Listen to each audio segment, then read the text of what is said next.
Alright everyone, welcome back into another PGA DFS video. My name is Eric Paulzine with 9 to 5 Sports. So I'm going to give you the fades, sleepers, value picks, and the shoulder shrug picks here for the British Open, the Open Championship, or just the Open. Whatever you want to call it, we got it here for you.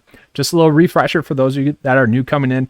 You know, PGA DFS is a little bit different than NFL DFS, NBA DFS. Really, it's a fun sport because it's different than all of them. So my terminology for these are a little bit different for those sports. So for me, a fade is just simply that is in a price point range that I just can't end up on because there's better quality players in that price point range. And what I mean by that is they have just as much upside or more upside, but they have a much more likelihood to make the cut.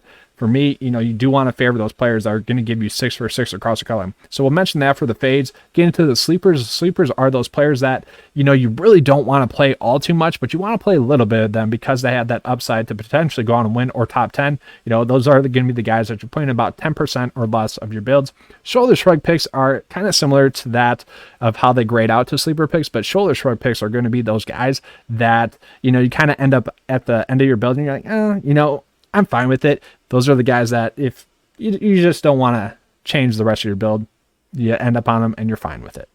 Value picks, you guys know what value picks are. Those are the 7K or less price players. We already did some of that coverage. We're going to get into that here a little bit more for you. A couple of new names that I ended up on. We'll get into that right now. So just looking at the fades, one of the reasons why this video is coming out a little bit later is I did want to look at ownership a little bit. Obviously, that shouldn't be a key factor to you guys.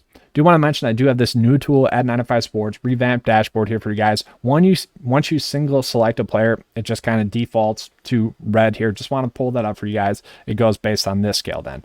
But just looking at Willie Z, so he doesn't have any Open Championship course history. That makes sense. He has played well in the majors as well. I should mention this as well. The H1, H2, H4, that stands for history, event history. But H1, H2, H3 are going to be the PGA Championship. H4 is actually factoring in the last 3 majors plus the Players Championship. So that's what we're looking at there.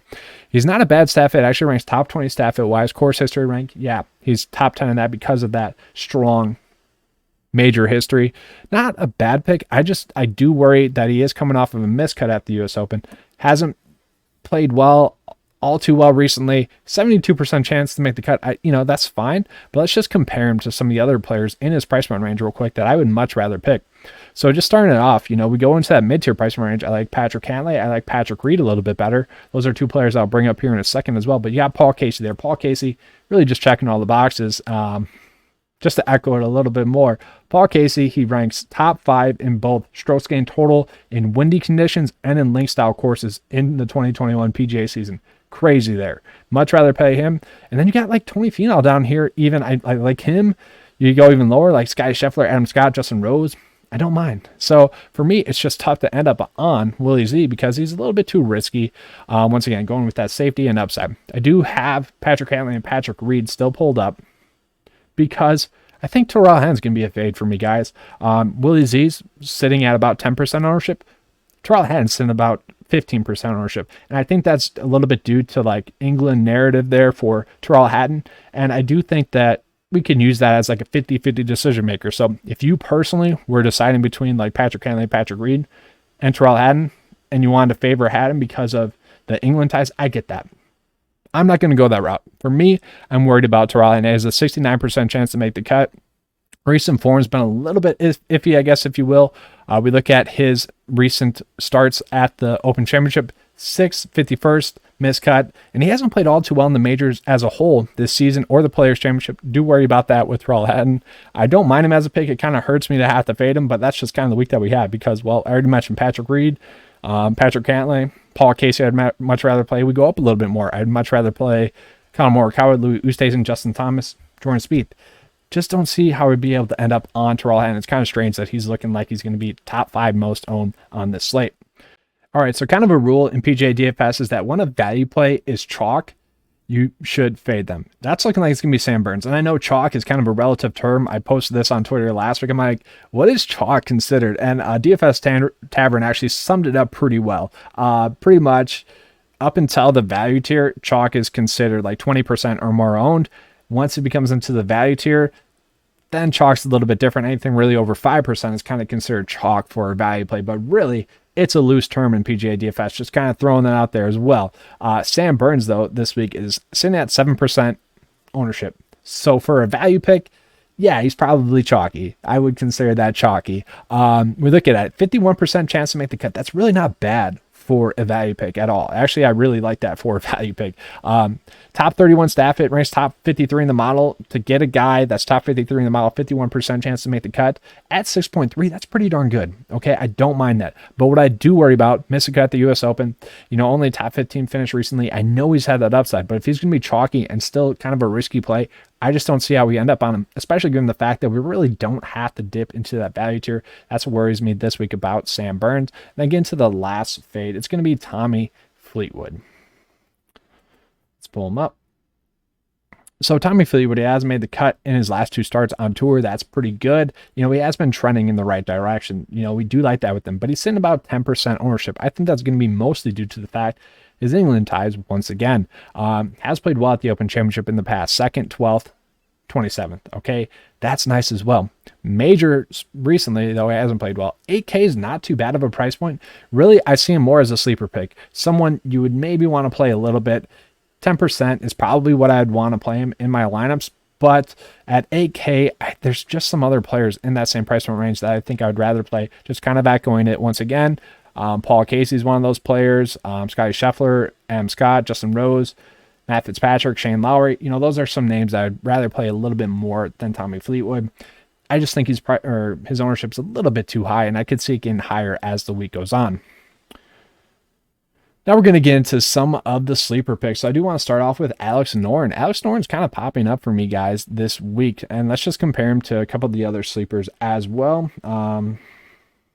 Jason Sieber. I don't know if that's how you say his name in all honesty there, guys.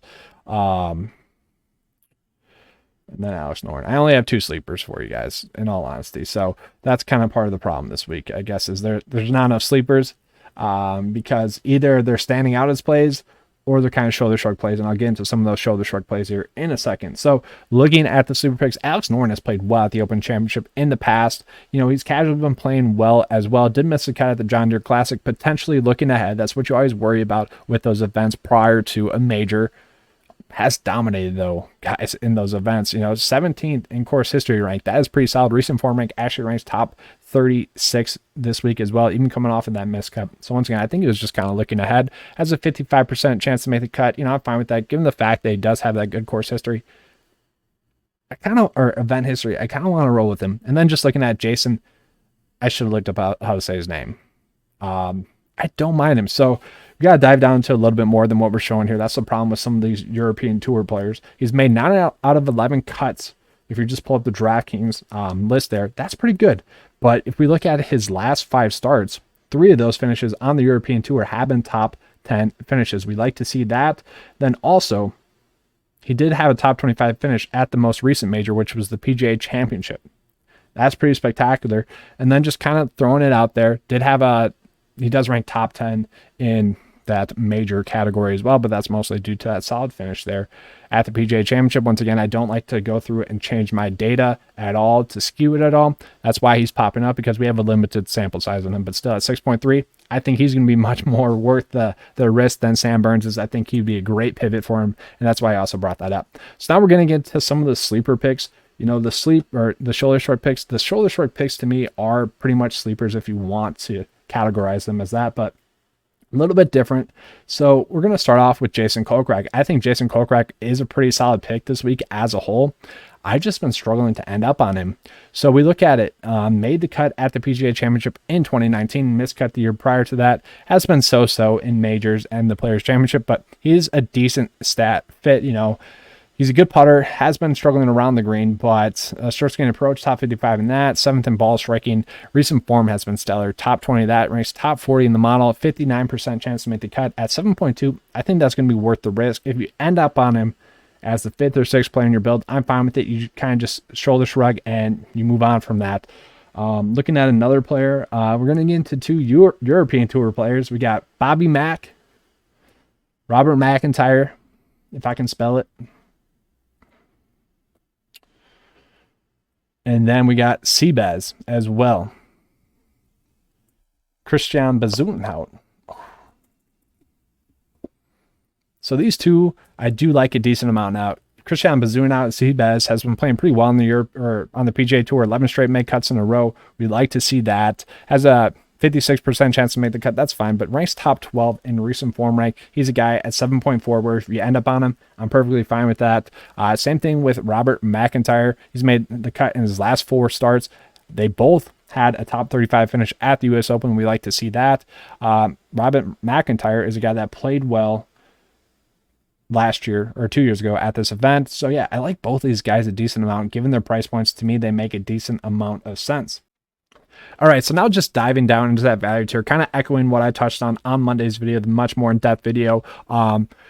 Lucas Glover, Charlie Hoffman, and Stuart Sink are some value picks that were kind of standing out to me as picks at their price points. So Lucas Glover, just going down narrative street a little bit, which I don't like to do, but the last time that this event was played at this course, he ended up with a top 15 finish. I don't mind that. That was 10 years ago, though. That's why I don't like it too much. But he did finish top 20 at the PGA Championship in 2019. You know, he's been so far this year. He has had some high upside finishes, which if we're targeting him for that reason, I don't mind it, especially given the fact that most recently he has played well at the PGA Championship. He's a guy whose game would set up well for this course, where it's all about, you know, hitting fairways, stroke getting around the green, making some putts, just really not making too many mistakes. Lucas Glover is not a horrible fit for that, just given his whole career fit. Looking at Charlie Hoffman, to me, guys, he is just kind of the standout play. I already mentioned him as a core play this week, so kind of just echoing it. You know, he's kind of similar to Ryan Palmer and also Corey Connors in the last few majors, where they're kind of just standout value plays at their price point. And I bring that up because Ryan Palmer missed the cut, and then Corey Connors had a top 5 finish at the Masters. So it does go kind of both ways. They are priced at this price point for a reason, but the upside is there. Like Charlie Hoffman, if he makes the cut, he's probably going to get a top 25 finish, which at 6.7, you'd absolutely take that. He's played well at the majors, ranks top 20 in the field in that H4 ranking, and then it has made the cut in the last 3 PGA Championships. We like to see that. Ranks overall as a top 12 pick in the 9-5 model, 63% chance to make the cut from a value pick. That's pretty good. Then we're looking at Stuart Sink as well. Stuart Sink has played well at the Open Championship, has 2 top 25 finishes in a row, miscut the year prior to that, made 7 straight cuts in a row, overall ranks out as a top 20 play in the 9-5 model, 61% chance for him to make the cut. So, you know, those are some quality picks. I don't think we have to dip down to the value tier, but if you do want to, those are going to be some of the players I'll be targeting this week. All right, that's all I have for you guys this week. If you guys want to join 9-5 Nation and get the best tools in PGA DFS at the best value, $10 a month, click the link in the description below. You get added to the member chat there. We'll send you a link to the Discord chat. That's all we have for videos this week, though. Unless you are a member of 9-5, then we'll give you guys kind of the lineup process videos for both your main lineup and also max enter GPP. That's part of the write-up that we give out to you guys there. Once again, $10 a month for that. But hope you guys enjoyed the video. If you did, please give me a like and subscribe if you haven't already. And as always, guys, let's keep cashing.